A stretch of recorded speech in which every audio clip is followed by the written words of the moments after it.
Go ahead, Janet. You're gonna start us off. Yeah. So hi everyone. Hope you all can hear me. If you cannot hear me, you could say so in the chat box.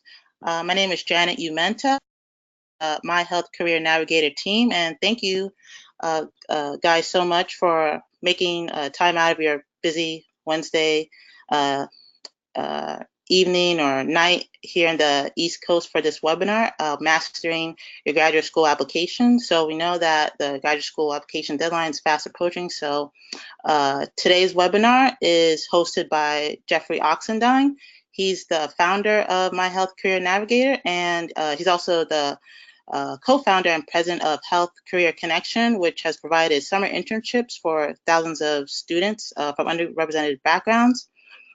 He received his master's in education and public health from UC Berkeley, and dean an associate dean at UC Berkeley for public health. And he's also one of the leaders for the California Health Professions Consortium, which is involved in helping to diversify the California health workforce. So we're very happy to have him here. Thank you, Jeff. Great. Good afternoon. Thank you, Janet, for the introduction and for all your work with My Health Career Navigator. So it's my pleasure to be with you this evening.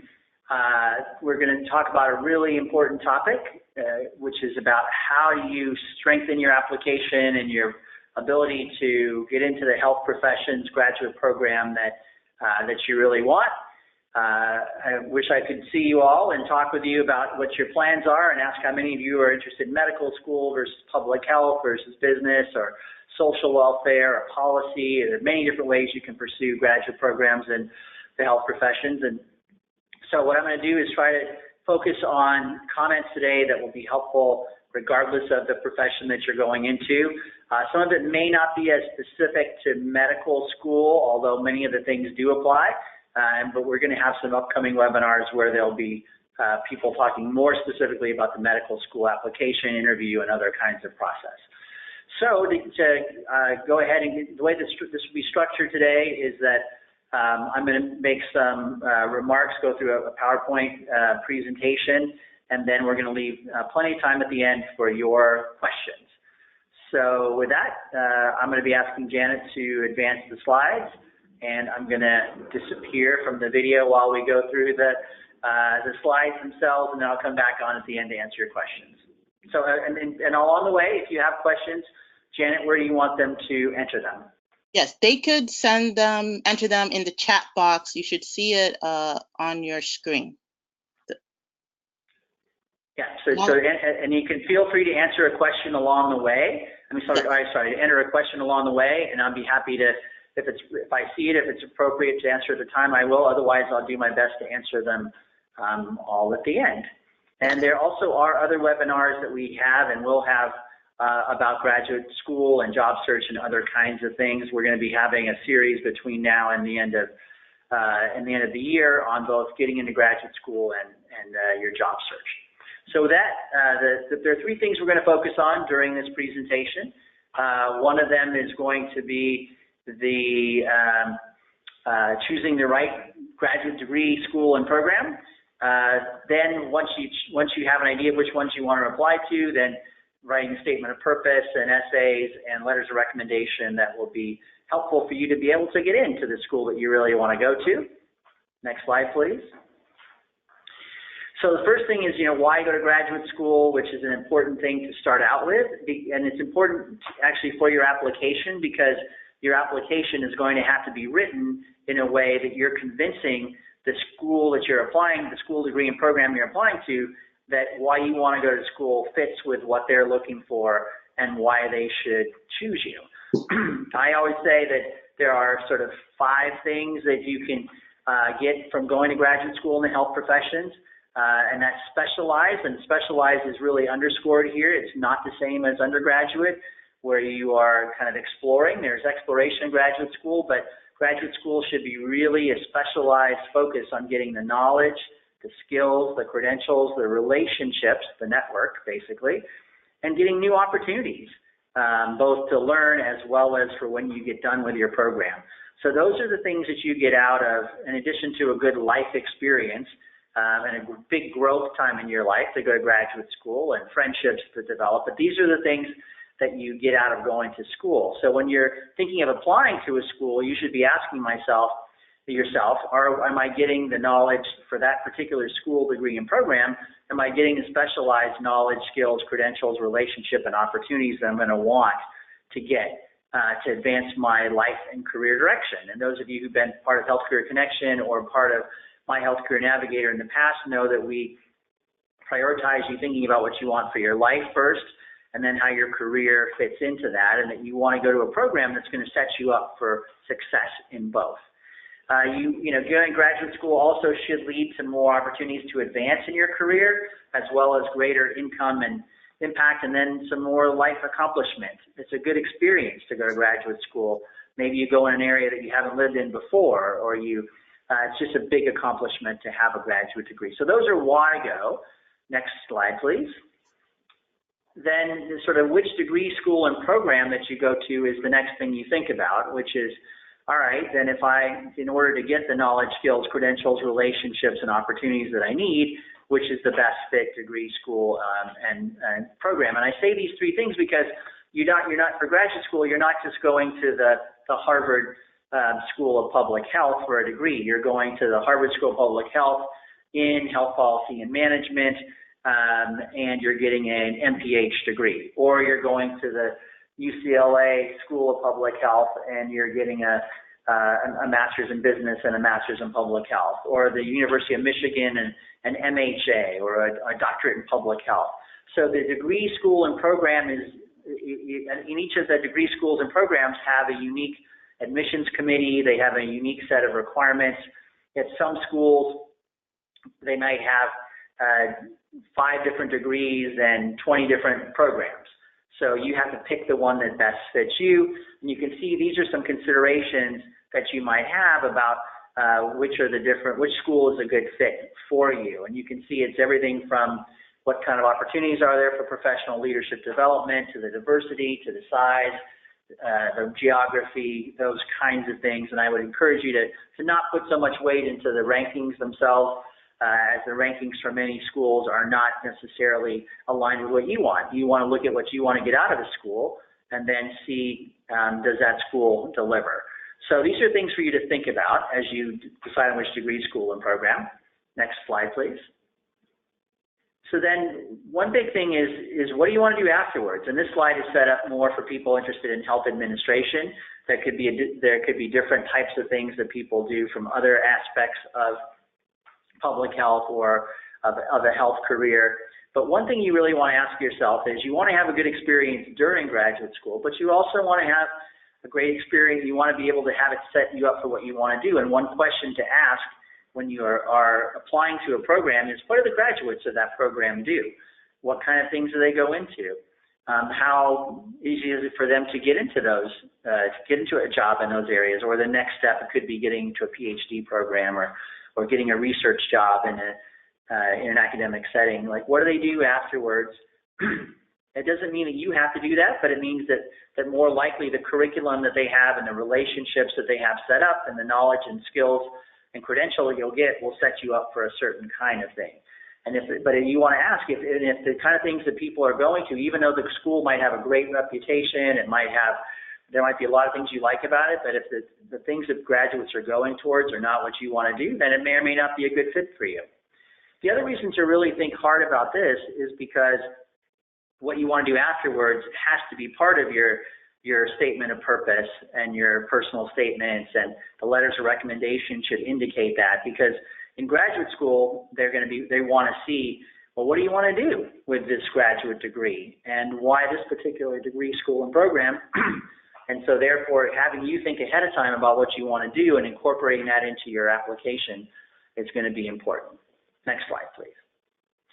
And so what are schools looking for? Now we're kind of transitioning into to how to prepare a competitive application, to master your application. They're looking for these elements, and it usually, depending on the school, they emphasize these different elements more, some more than others. I can say that many schools really do look at your statement of purpose or the specific essays that you write. I know business schools now are looking more at different types of essays, short prompt essays that you're writing, but they're looking really at what's your purpose for going to this particular school, degree, and program. And then they're looking for experience, and more so, schools are valuing experience, paid experience post-undergraduate, whether that's in a job or whether that's in some kind of a fellowship or a research assistant role, or whether it's in some kind of a corps like the Peace Corps or Health Corps or something like that. Really valuing postgraduate experience. The more professional oriented the program is, the more experience that they're looking for, the more academic, the more it might be more based on GPA and test scores. All of them do look at GPA and test scores, although some are now weighting test scores less. They're looking for letters of recommendation, strong letters of recommendation, and we'll talk more about that. And the bottom line is they're really looking for a fit. They're looking to see, are you a good fit for their degree, school, and program with both what you want to do, what your experience has been and your track record, and then who you are as a person. More schools now are trying to get at what's people's leadership ability and their adaptability and their ability to work in teams and, those kinds of things. Overall, people are looking for increasing diversity, as diversity is really part of excellence in equity and providing more opportunity, and are building the next generation of diverse health leaders and professionals. And overall, they're looking at what people's journey is in order to get to where they are and what distance have they traveled. And in many cases, schools are looking for a combination of these different factors as part of your whole application. You want to be as strong as you can in each one of these areas, but honestly, it's hard for people to be strong in all of these particular areas. So you want to soar with your strengths and really emphasize that, and then be able to, in an appropriate, efficient way, address any shortfalls that you might have relative to that school, and be able to still make the case for that overall you're a good fit for that program, and it's going to help you go where you want to go. Next slide, please. So now and then how to be most competitive is to get that practical post-undergraduate experience. I know that's not easy to do, but it is important. It gives you an advantage. It can offset a lower GPA and test scores in some cases. You still have to have strong enough, but sometimes the more experience you have and the more different types of experience and depth of experience, the stronger your application may be. And you have to sort of do your homework, understand what these schools are about. Don't just look on the internet and say, oh, I'm going to apply to these schools because I like what's on their website. Look under the hood, talk to students, talk to faculty, go visit, go to pre-application advising sessions or the prep for the prospective students day. I know Berkeley, for example, has a prospective student day coming up. I believe it's next weekend. So really look at the school carefully. It's a big choice. And also the more that you know about it, the better you're going to be able to write a strong application to be able to get in, because you can write about things that are beyond just the surface level kinds of things. And then also attending events and visiting is part of building relationships, because it actually helps in some situations. In others it may not, but it helps to put a name with the face, that you came to visit, you came to meet with people, you attended an event, and they recognize your name and your face when your application is in there amongst many other qualified candidates. It might be an advantage for you to be able to do that. Overall, you want to get strong qualifications. So a good time to go to graduate school is when you're going to be at your best to be able to get into the school, degree, and program that you want. You want to try to set up your situation so that you can make it a priority to get in and strengthen your packaging along the way. It's a long process, so you need to kind of treat it as if it's almost like another class or a part-time job or something to be able to get prepared. And then you want to try to eliminate doubt or address any doubts in your package along the way. And in the end, it's a process of really sticking through it. Sometimes you get rejected. It doesn't mean to not do it again. So it's about persistence and perseverance, and also being able to have strong statement of purpose or essays and letters, which is what we're going to talk about next. Next slide, please. So for many schools, graduate programs, there are two types of essays that are included.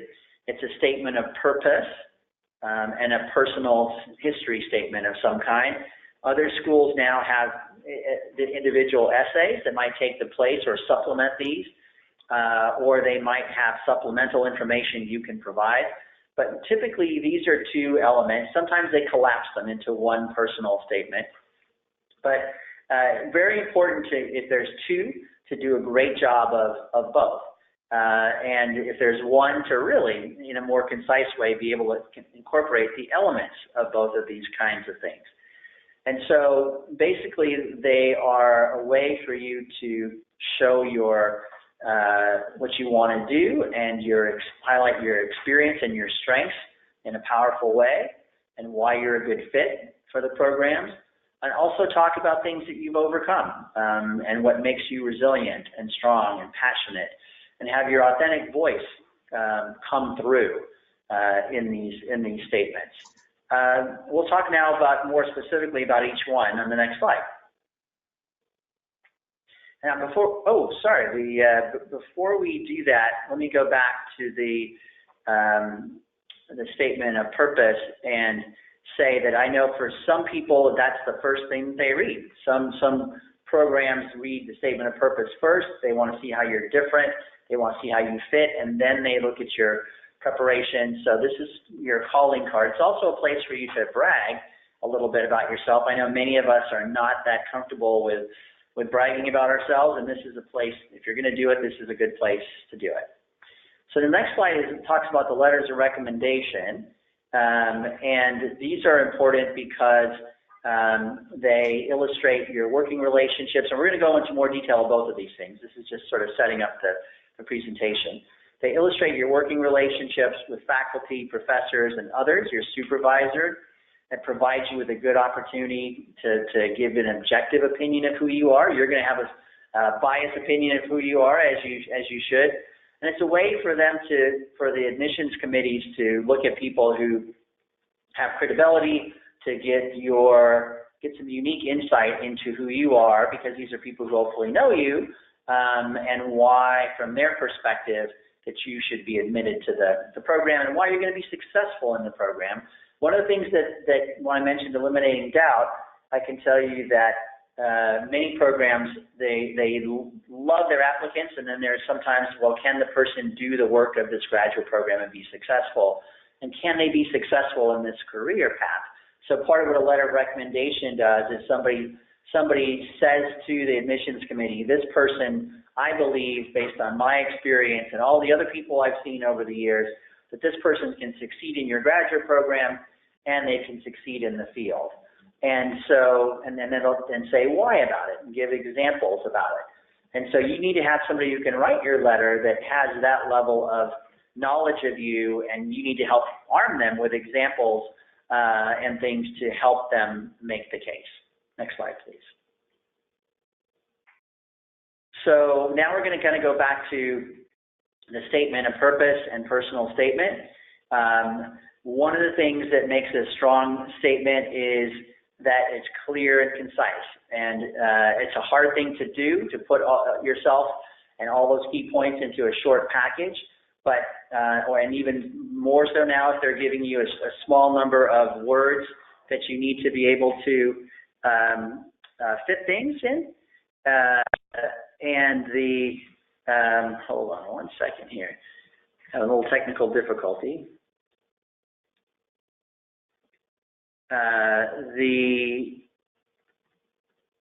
Hold on. Here we go. Sorry about that. It needs to be within maybe a page to a page and a half. Some of them have more word limits now, like 500 or 600 words, 250 words. So you need to make it easy and quick for them to get to the heart of the matter about you. And sometimes they're reading this on nights and on weekends when they're tired, when they're reading many essays at once. So make it clear, concise, easy to get through, and have the key things that you want to have jump out, have them jump out. And I encourage you to write down, like, here are the 3 to 5 points that I want to make sure come through, and be able to ensure that that those things jump out and have other people look at it. It's also something that is in addition to your resume or CV. And if it says optional for resume or CV, you don't want to make it optional. You want to actually include it, because that way your CV can list all different things: your experience, your presentations, your awards, your volunteer. You don't have to write all that in the essay. The essay can be more of an overall story about who you are, where you want to go, why they should pick you, in the program. Next slide, please. Some things to keep in mind as you write these statement of purpose, and I encourage you to write these over and over. It's maybe frustrating, but to be able to give yourself plenty of time and to write multiple drafts, to have writer's block, to get frustrated, to have other people take a look at it, people who know what they're thinking, how to support you and know you. And keep in mind, this comes from somebody, Carla Trujillo, who used to be at the graduate division at UC Berkeley, that admissions committees, they're trying to see between the lines about your motivation, your competence, as I mentioned, your potential as a student. Really, they like to see this as being active and not passive, and so having somebody read it to see if what comes across is an active voice for you. They like examples, and I've just been writing some letters of recommendation also for one of my students that I've worked with over the years, and every one of the letters of recommendation prompts now, they're asking, so give me an example of how this student has demonstrated he can work effectively on a team, or give me an example of how he took some constructive feedback and applied that, or give me an example of why the student can be an effective leader. So you want to think of yourself as you're writing these statements, what kind of examples can you share to help make the case for what you're doing. And then another thing that could be part of a statement of purpose or personal statement is there anything that happened to you as part of your journey to getting that point, which happens to many, many people, that could have caused you at some point to not have the grades, or to have something that isn't strong in your application. So it's a chance for you to mention that either in your statement of purpose briefly, or in a supplemental application, and then be able to say, well, this is what happened, this is how I rebounded, this is what I've done since then. They want to see that you're trending up. So in my case, for example, my grandmother died right before finals one year when I was in college, and I didn't do well in this one class because I was very upset with it, and I had to take it incomplete, but then I was able to come back and make up for that, by doing a great job of doing the work I needed to do, and my grades went up from there. So all of us might have something like that, and it's okay. Just briefly mention it and show that you've been able to improve since then, and talk about how it maybe has informed you going forward. Next slide, please. So what you want to avoid are things that we see all the time, unfortunately, particularly in the era of cutting and pasting and doing things quickly online. Sometimes there's errors of grammar and spelling, or you put the wrong school. I can tell you I've had a student who had a perfect MCAT score, a perfect GPA from a really high-level school, who had a great essay, everything, but the start of his statement said, I'm applying to the Harvard School of Public Health instead of the Berkeley School of Public Health, and that person didn't get accepted. Another thing that happens sometimes is that all of us have something that sparked our passion, maybe a family or personal illness, or some trip, or some volunteer work, or something that was life-changing for you and really made you want to go into a health career and sparked your passion. And it's good to note that, because people want to see where it comes from. But sometimes people make the error of focusing the whole statement on that and not enough about the nuts and bolts about so since that excitement, since that inspiration, what have you done? What do you want to do when you get done? Why should they select you? What are examples of your strengths? You need to make sure that you include those kinds of things in addition to your story or quote or something that you like. Make sure that you also fit within the length guidelines that people have, because it really is about conciseness and compellingness these days. A good thing to do is to outline this, as I mentioned earlier, make this a project over time, that you have time and you're up for constructive criticism, and that you proofread it carefully, and that really what you're putting forward is a polished product that represents you the way that you really want to come across to the committee. Next slide, please. So some other tips about the statement of purpose specifically.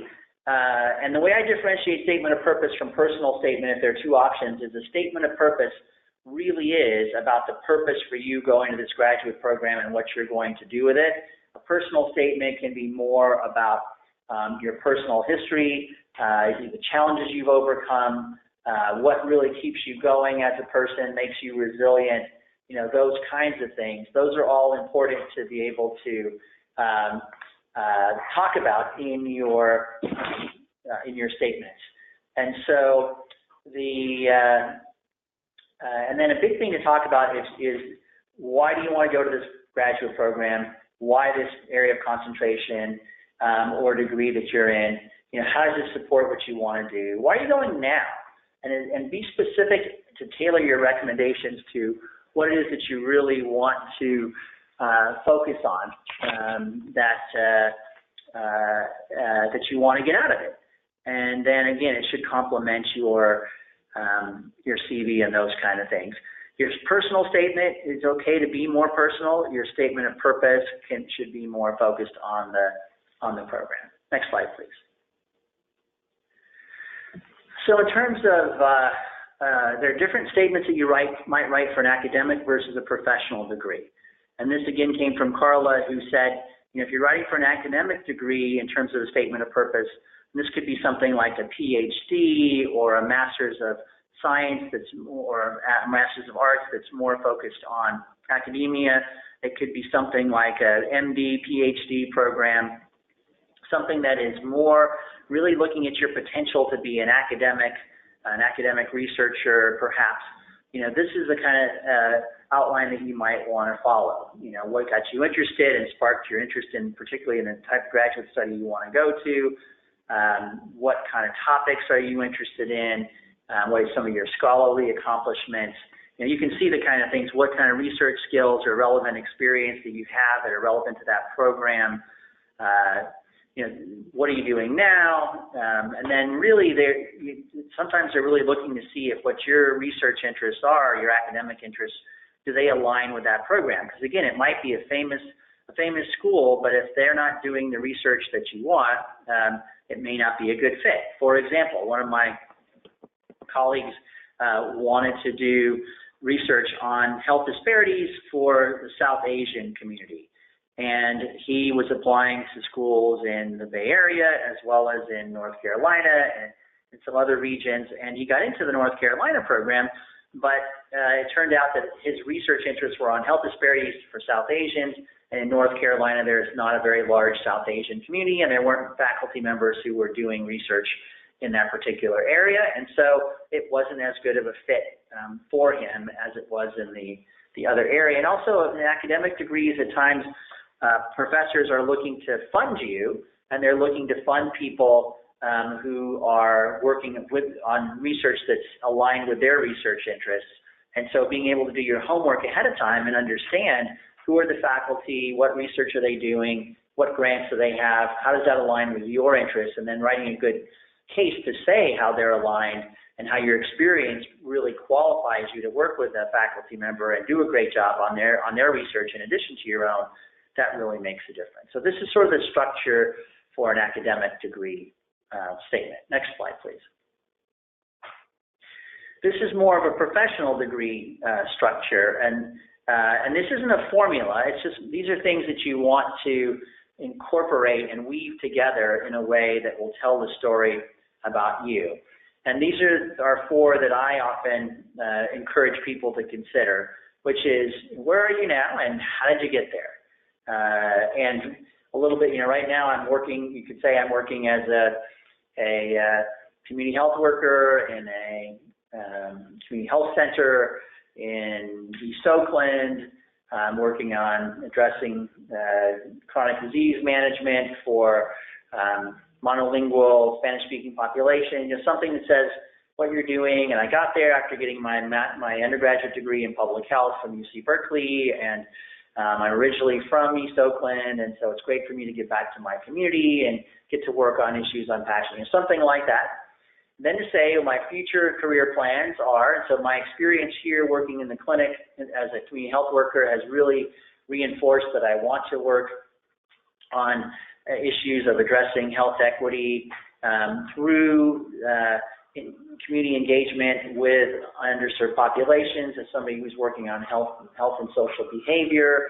And I want to be able to, I need to develop these particular skills now that I haven't, that I can see that I need to go to that next level. And what I ultimately want to do is be somebody who is leading large-scale prevention programs for community health for community health centers in partnership with health systems to improve the health of underserved population. Whatever, I'm just making this up, but you can make up your story and be specific, and then say, all right, so then why that particular program? So I'm applying to the Berkeley Health and Social Behavior program because I know that I will get these knowledge, skills, credentials that I need, and X, Y, and Z. And so making the case that this is where you are, this is where you're going, this is why this program and why now it's a good fit for me, and then and maybe some examples of why you're a good fit for the program, and making that case at the end and kind of ending it by saying,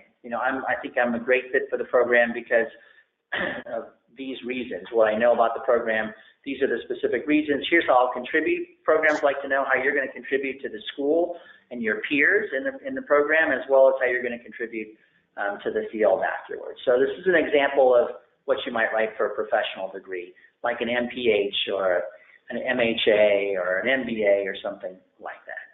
Next slide, please. This is more for your personal statement.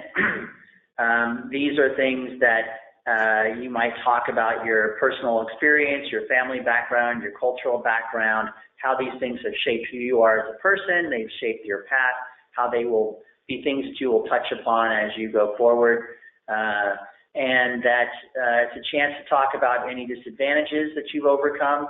In some cases, these personal statements are used to help assess people's distance traveled, to be able to say, yes, when we're comparing candidates, this person has traveled a further distance than somebody else who may have come from a more privileged background and had more opportunity.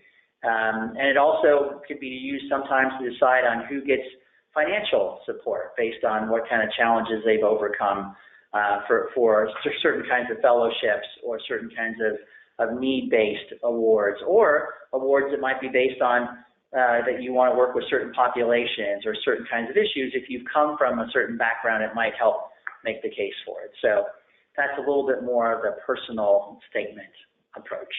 Next slide, please. I would say before I leave it, if it really is just one statement and it says personal statement, then you'd want to incorporate a combination of the statement of purpose elements there. Maybe lean more towards the statement of purpose elements, but also include enough of the personal part for them to get a flavor of authentically who you are and where you've come from to get to where you are.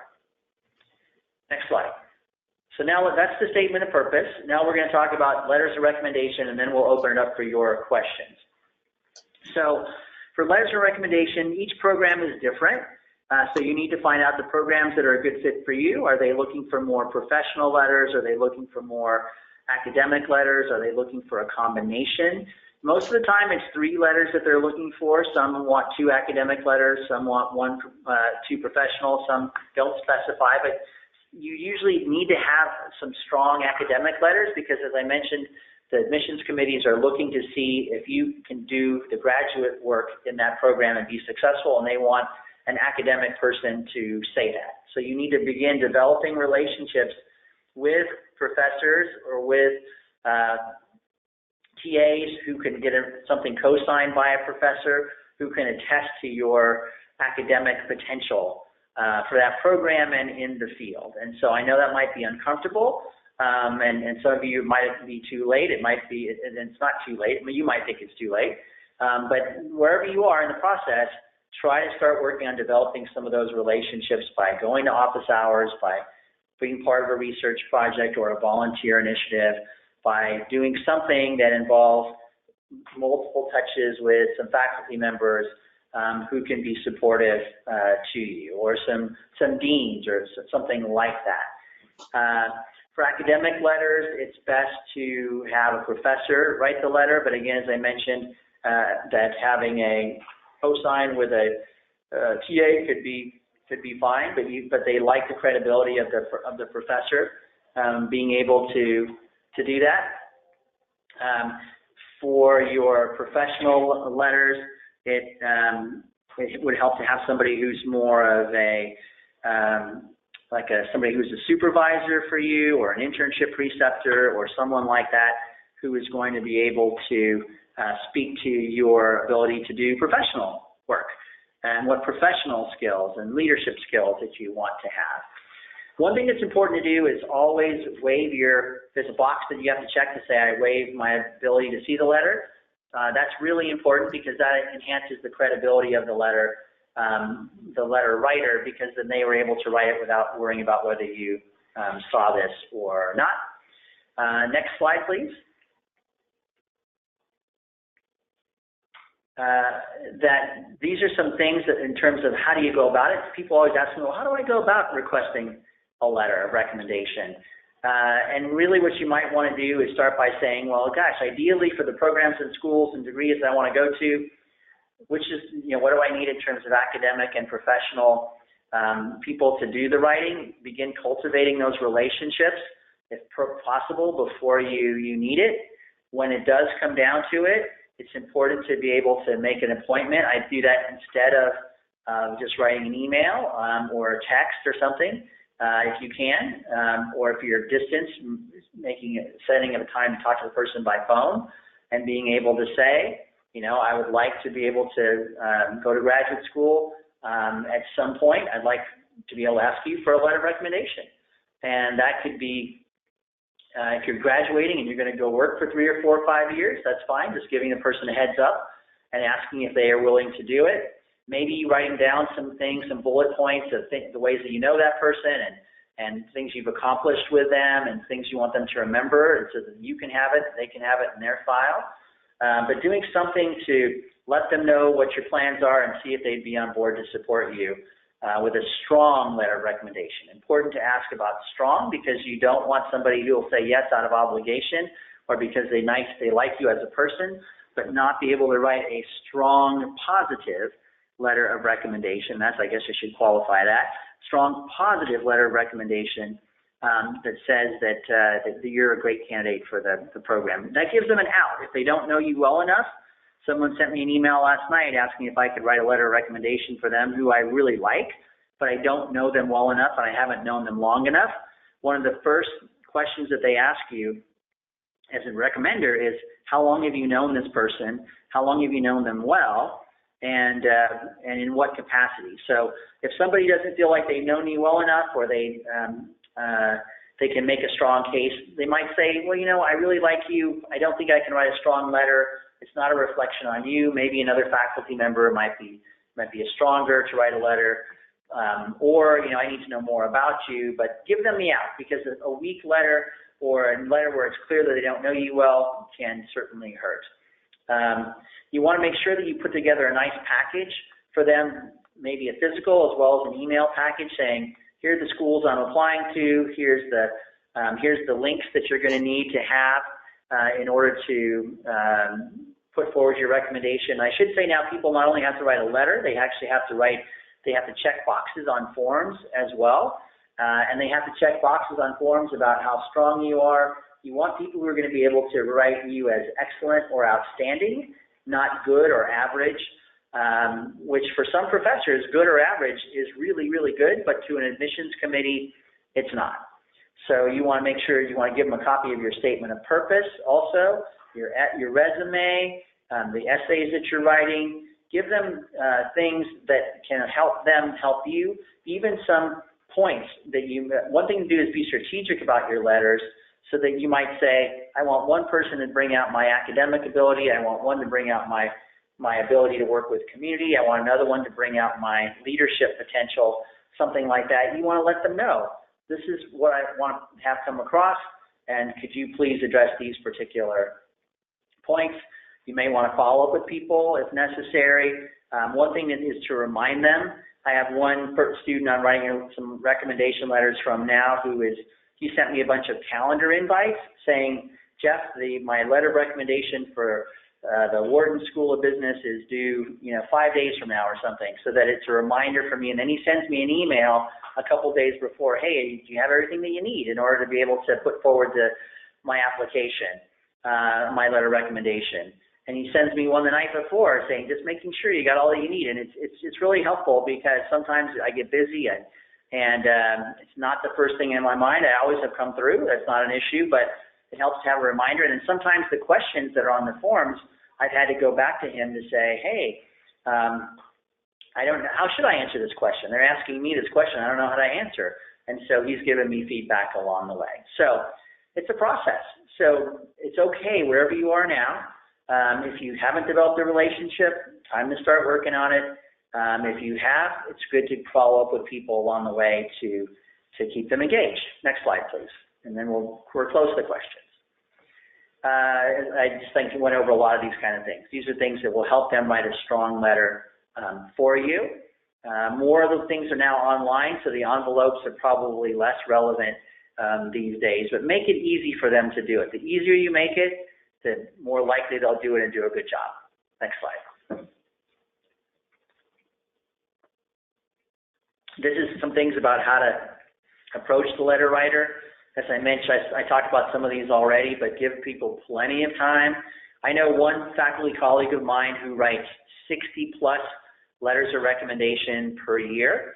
She's wonderful. She really cares about the students, and to write 60 of them all around the same time, she needs plenty of notice. So give people a lot of notice, and then tell them the approach that you're going to take, and then let them realize that professors are doing a lot of things at once. So give them the approach to help them be successful.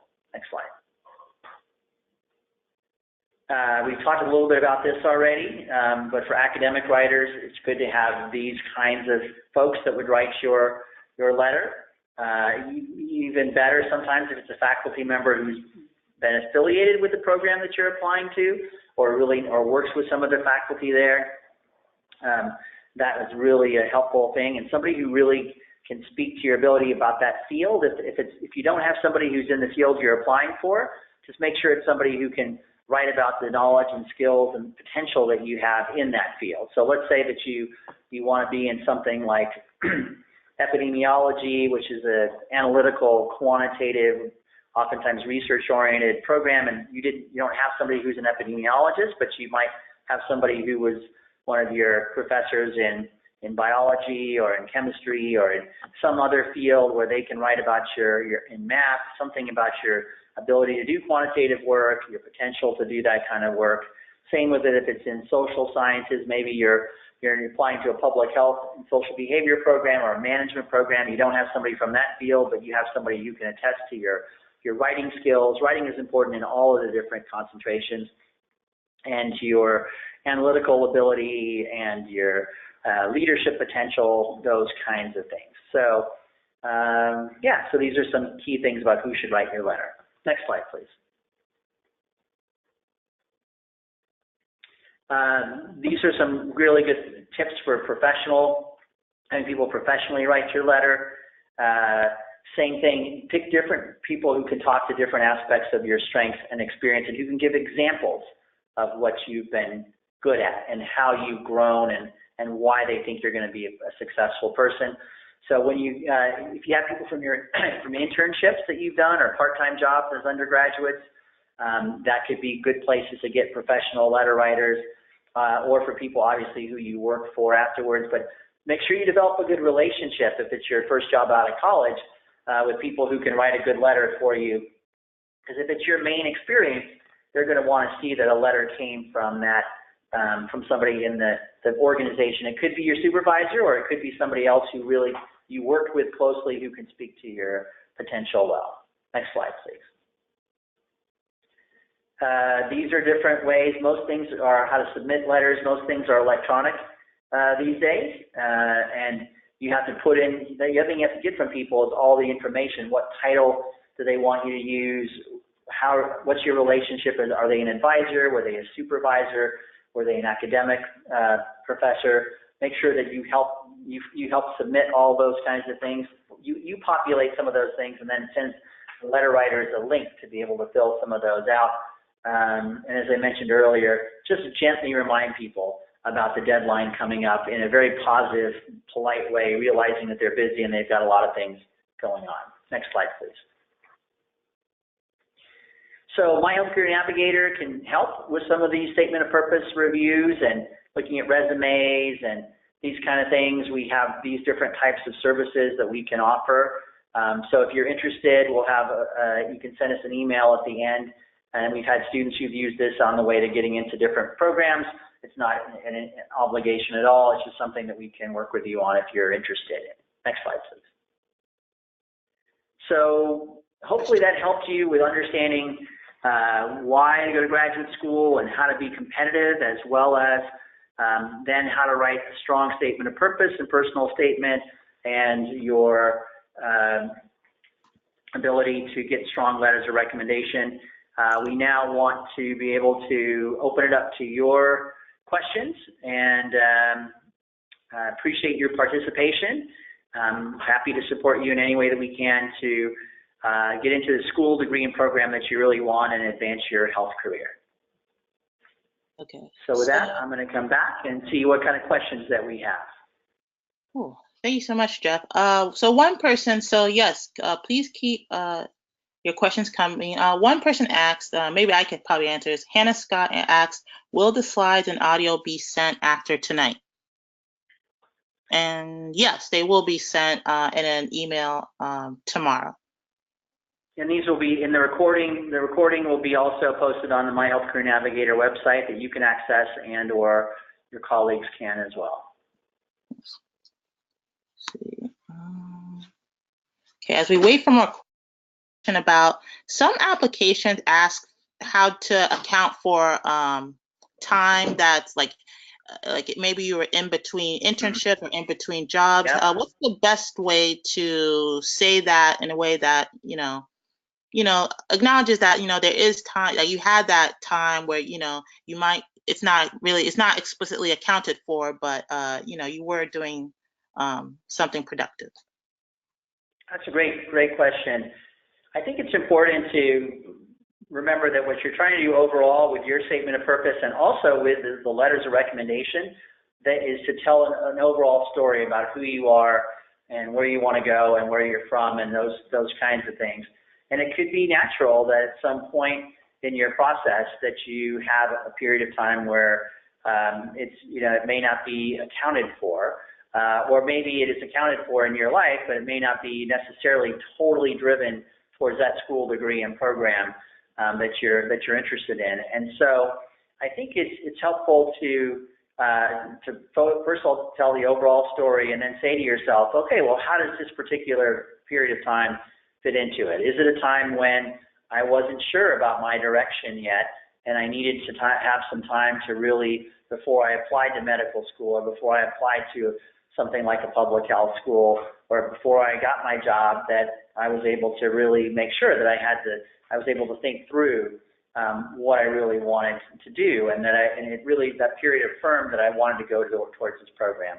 Or it was a period of time where you needed to recover from a really intensive period of work, or of an undergraduate program, or where you needed to make money.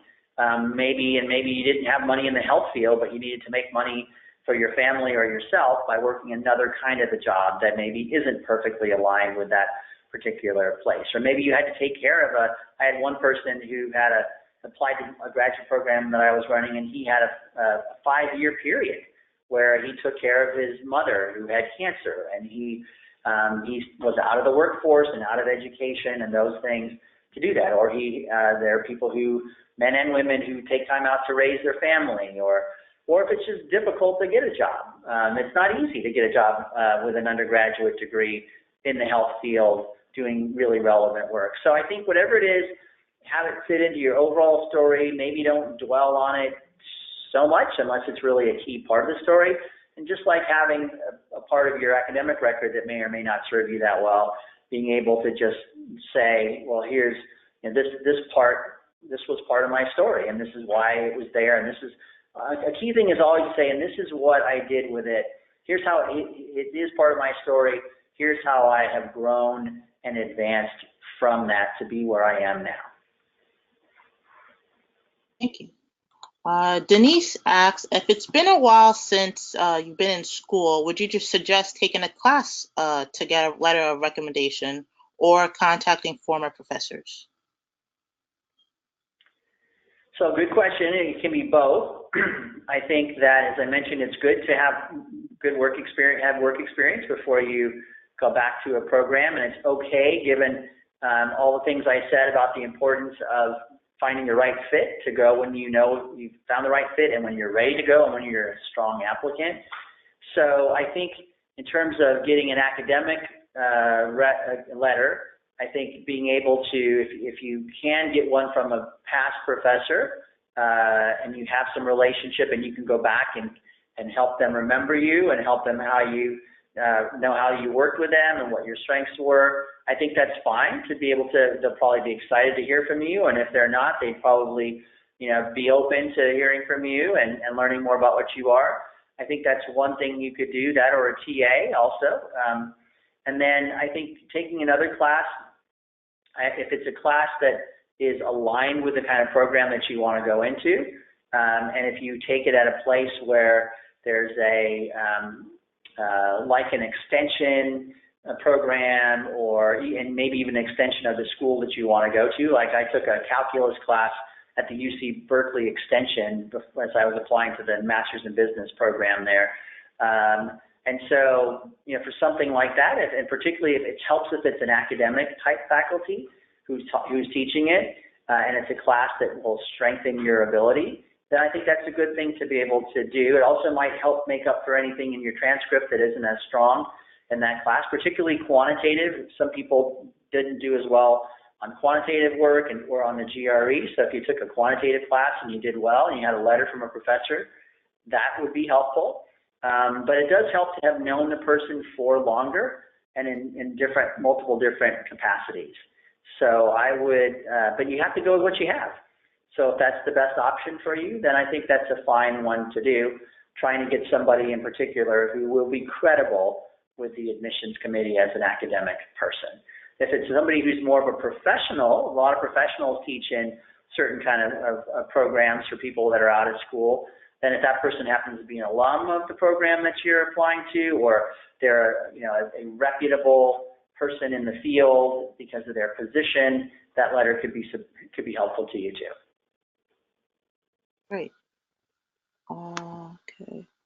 So another question, in terms of editing the statement of purpose, how do you know, or what's a good time to to stop editing and just go with what you have in terms of the statement of purpose? Well, I think you really want to say, is this what I want to be the main way that people are going to understand who I am and why I want to be in this program and what I want to do. So the editing should be to the point where you really feel like it's of a level of quality, it's a level of authenticity, and that it is really reflecting what you want to put forward and what you want your decision to be based on. There's sort of different editing, right? There's editing for content and the story, how the story all fits together, which is important. And then there's the really nuts and bolts of grammar and spelling and those things. And you want to have people that read it and give you feedback for both. And I would give people some people who know you well and can say, yes, this is your authentic voice. This really reflects who you are, the points you want to come across. They are coming across. And you want to have somebody who is a good editor who says, well, you can say this in a more active voice rather than passive voice here. You're using too many words. Each word is worth a lot now in these statements. So I think you really want to have put a lot of time and energy into it and not just get frustrated and say, well, gosh, I've been working on this so long. It's not where I want it to be, but I want to be done with it. That's going to be part of your process, and you need to be able to go, yeah, I'm frustrated now, but sometimes the best breakthroughs come after you have been frustrated a little bit. And also it's important to have this really be concise and compelling and polished, so that making sure you've got the right editing to be part of it is important too. They do look at this as an example of how well you write. Writing is important for graduate programs, so keep that in mind as well. So I would really invest a tremendous amount into the statement and into making sure you get good letters as part of your package. Hannah asks, do you suggest sending more letters of rec than recommended if you have significant work experience? So that's a good question, and I think it may depend on the school how they view something like that. I will say that this summer I did workshops on graduate education at multiple of the schools of public health and here in the country, both in the East and the West. And sometimes I had the admissions deans or admissions staff part of it. And oftentimes people said that they didn't really want more than the limit, than the 3 or 4 limit that they had, but most of the time it's 3, because they're reviewing hundreds of students sometimes. Now sometimes if it's for a graduate like a PhD or DRPH program, there might not be as many applicants, and so they might not have as many letters and things to review. But in general, I would say if you can stick to the limit, that would be good. I think that if you were to go over, I would maybe go over by 1, maybe 2, but usually it might be 1. And you really need to ask yourself, what is the added value that this letter is providing that the others don't say, and why is it so critical? Some people might be annoyed on the admissions committee by having multiple letters.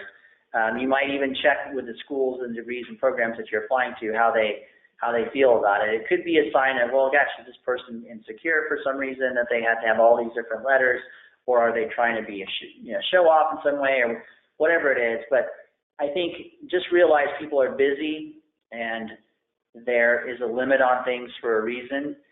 So if you can stay with the limit or have really good reasons why you're going to have an additional 1 or 2 other ones, and they really should say different things about you than the others that you have. And it should be from a really reputable, a person that's going to really be influential as well. Okay. I'm sorry if I pronounce your name incorrectly. Yadil asks, if you applied last year and got rejected, should you write a brand new statement of purpose or polish, I guess, his previous one up? Well, one thing to ask yourself is to see if you know why it is that you didn't get accepted, and the schools may or may not, maybe most likely wouldn't tell you specifically, but you might know yourself to say, well, gosh, did I get rejected because last year I only had 1 year or 2 years of work experience and the program is looking for more, or gee, I think maybe my standardized test score wasn't that strong, or usually or my GPA compared to the other. So I think you might want to ask yourself, well, why is it that I think maybe I didn't get accepted, and maybe get some feedback from the program and make sure that you're strengthening that. I do think that it would behoove you usually, because it could be the statement of purpose and you may not know it, it usually would behoove you to write, you definitely want to write a new statement. You don't want to submit the same one over again, verbatim, because you've also changed since then as well, right? You have another year under of life and potentially work or school under your belt. Maybe you've changed in terms of your interest and your ability to articulate who you are and what you want. So I would definitely submit a new version. It may not have to be from scratch, but you definitely want to highlight new things about it and or word it in a way that might be more effective, more concise, and more compelling. But I definitely wouldn't just do the same one over again. Okay, thanks. So Karen Veer asks, he asks two questions. I'll start with the first one. What kind of grants and scholarships do schools offer? So it really varies by school. In general, schools offer merit-based awards, scholarships that are based on your academic performance. Usually it's your grades and your test scores. Schools offer need-based awards based on your financial need and disadvantage you've overcome. They may offer some kind of a mission-based award. For example, the School of Public Health at Berkeley has a mission of improving the people who, supporting people who want to be leaders in underserved communities. They have an award from Kaiser for Kaiser Health Scholarship that supports students who want to work in underserved communities. There might be awards related to increasing diversity or opportunity for people from certain kinds of communities. There are alumni awards. Those are the kind of things that you can get from schools specifically. There are many different kinds of scholarships and fellowships that are not school specific that you should look into. A lot of people don't really focus on those, but for example, I have a friend whose niece went through medical school on a Kiwanis Club scholarship or a Rotary Club scholarship or something like that. So you want to look at those. Then there are things that you can get funding for working, things like being a graduate student assistant, a graduate student researcher, a graduate student instructor, or getting paid to do your internship. And then there are loans, different kinds of loans that are available, and work study. So the thing to do is, your job is to really get into the school, get accepted by doing strong letters and statement and application, to let the school know that you're interested in getting financial support, that you need that, and then to have them work with you to find the right package for you. So we have time for one more question. Yes, thanks, KV. Last one is from Tashana. What is the best way to contact a professor I haven't been in contact with for years? Well, generally, I might ask you how you know that person and how well you knew them and under what circumstances. So that might dictate the approach. Depending on how close you were to the person, that you might try more of a personal touch. Or it might be that you know them well enough that an email or a text or something, might be able to get their attention.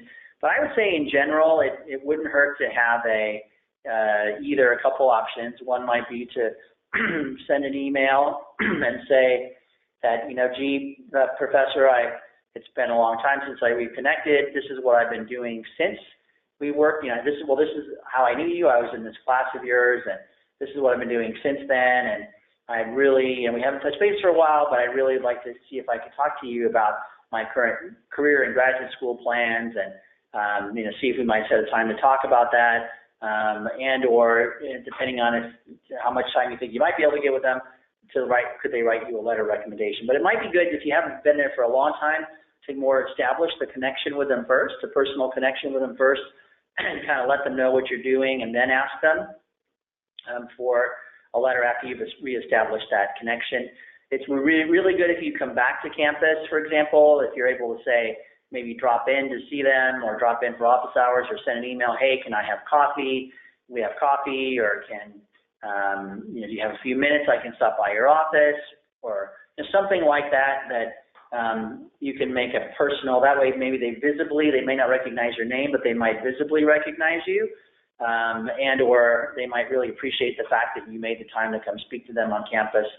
So I think it kind of depends on the relationship and how well you know them, but those are usually approaches that might work pretty well. A phone call could also be a possible way of doing it as well, but that may be less common these days. So with that, I really appreciate all of you joining. I hope it was a beneficial session for you. And look for more coming from us over the next couple months about your career and graduate school plans.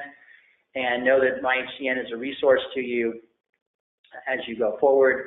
In the email that comes out with the link to the slides and things, we'll put information about how you can reach out to us to work with us on if you want any assistance on your graduate applications. But good luck.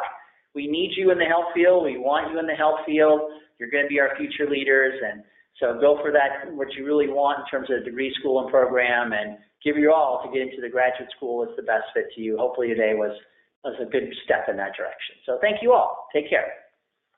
Thank you.